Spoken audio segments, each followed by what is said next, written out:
Hey guys, welcome back to the channel, and today I'm back with another budget blade review.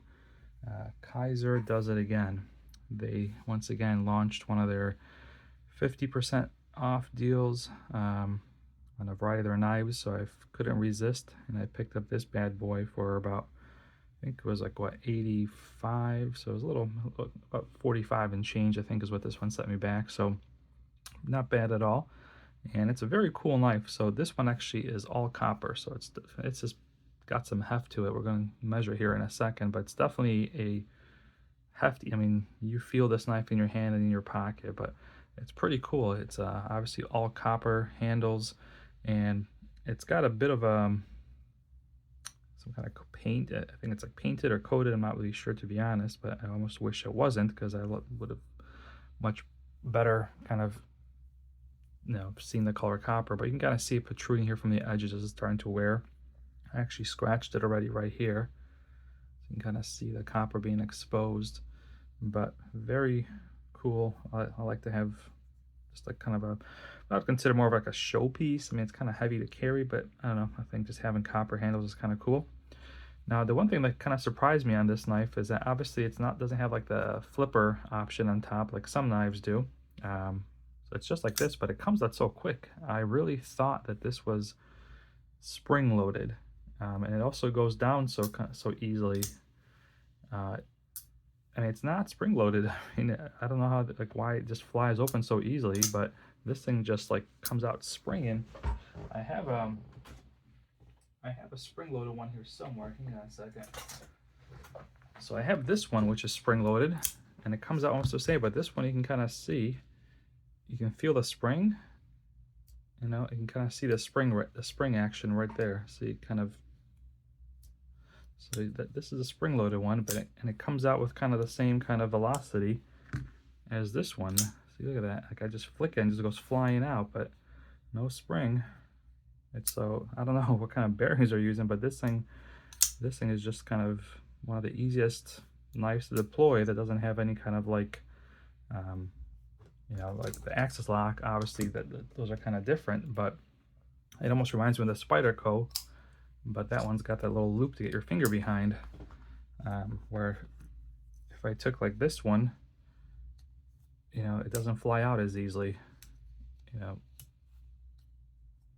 See, this one doesn't have that kind of flying to it, where this one just kind of comes launching out. It has a very audible clicking when it goes in and out. So, but yeah, so very nice action on this knife. Now, size wise, I think it's on the larger side. Put it up against some popular knives here. So we have the Bug Out here, Para right there, so you can kind of see it's kind of in between. But however, once you open it, is a pretty long knife.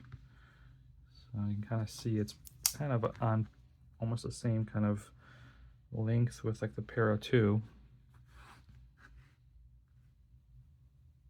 So I would say it's a larger knife. It's definitely a heavy knife. And then obviously if you put against some of the smaller ones like the Mini Bug Out, or even the previous Kizer that I got, you can kind of see these are pretty smaller. And if we compare it to the 8015, that's my big boy here, you can obviously see that one's still bigger. So I would say it's kind of, I classify as kind of on the larger side, but weight wise it's probably gonna be a different ball game. So let's take a look at the weight here. What does this guy come in at? So this one comes in at 137 grams, and for comparison, the Bug Out is 50, so it's almost 3 times. And if we take the Cold Steel 8015, 183, so it's almost the same weight as the Cold Steel, and only a few grams away. Oh, actually more than that, 137, so it's still up there. What does a Para 2 come in at? 108. Well, let's see what a Leatherman arc comes in at. Yeah, it's obviously the biggest, so it's definitely a hefty knife, but nevertheless, very cool kind of gadgety kind of knife with its kind of opening action. So it's got a pretty good steel on it. It is N, if you can capture that, N690. I can't get that on camera. The lighting is not good here. Yeah, N690 steel. So pretty good steel, coated. Like I said, it's got a phenomenal action on it. Pretty well centered. I mean, Kizer's, I think, puts out some good knives for the price. I mean, I think I said in one of my previous videos, but I don't think I can't see myself ever spending any kind of big dollars on another like Benchmade or Spyderco knife before. Again, I mean, I just feel like these budget knives are just so good and so affordable that it's hard to kind of justify going higher. But yeah, the only thing I wish, like I said, I wish these scales were not like, I don't know if it's like painted or if it's some kind of coating, but I would much rather have them had the copper exposed. I mean, I don't think this is patina, so I think it's some kind of like coating or painting on it or something. The funny thing is, I bought this on Amazon. I tried to actually pull up the link right before this video just to kind of review the specs and see if I can see what this coating is, but it is gone. Like, Amazon, it's not even there. I don't know why. I went to my purchases and I click on it, but it just takes me to the carbon fiber version. So I don't know why, but this one is gone. So I can't even put a link in the description.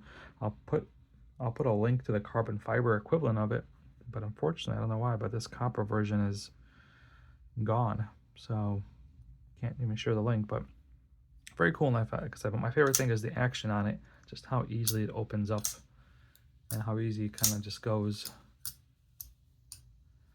I'm still kind of perplexed really how it's possible. I mean, it must have some insane bearings in there, or some intriguing design that it just kind of flings open like that. So it's just so effortless.